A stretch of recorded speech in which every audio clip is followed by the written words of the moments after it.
Le 10 août 1895, c'est la rencontre du cheikh avec le clerc à la tête d'un important détachement venu procéder à son arrestation. La volonté de Cheikh Ahmadou Bamba de ne pas quitter sitôt Djewal était manifeste et il y passa la nuit sur recommandation de son seigneur aux dépens des colons. Après la prière du matin, il quitta cet endroit pour Koki où il passa la journée. À partir de ce moment, il commença la composition de son poème comprenant les noms des compagnons qui avaient assisté à la bataille de Bedr en l'an 2000 de l'Hégire. C'est à la fin de la journée de dimanche qu'il quitta Koki après la prière du Shah. Le cheikh raconte: cette nuit-là, j'étais monté sur un jument si rapide que les chevaux des gardes se donnaient grand-peine pour le rejoindre. Ils arrivèrent à Louga et y passèrent la journée. Nous arrivâmes à Louga avant la prière du matin, après que j'eusse passé la nuit en marche en récitant le Saint-Coran. Après la prière d'astre, le cheikh embarqua dans le train en partant à Saint-Louis. Au moment de prendre le train à Louga en direction de Saint-Louis,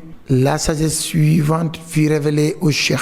Ô vous qui croyez, lorsque vous rencontrez une troupe d'ennemis, soyez fermes et mentionnez sans cesse le nom de Dieu. Sourate 8, verset 45. C'est à cela qu'il se consacra tout le temps qu'il passa à Saint-Louis avant d'être transféré à Dakar. Aussi, partout où on l'amena, quelle que fût l'intensité des épreuves, cela ne l'empêcha nullement de se conformer à ses recommandations. C'est ici à Louga où il ajourna le projet des populations qui voulaient lever l'étendard du djihad contre le pouvoir colonial et qui étaient prêts à donner leur vie et leur sang pour qu'ils ne soient exilés. Mais le cheikh, dans une attitude courageuse qui confirme les clauses du pacte signé avec le prophète, paix et salut sur lui, avait préféré supporter les épreuves sans effusion de sang et sans l'aide de personne.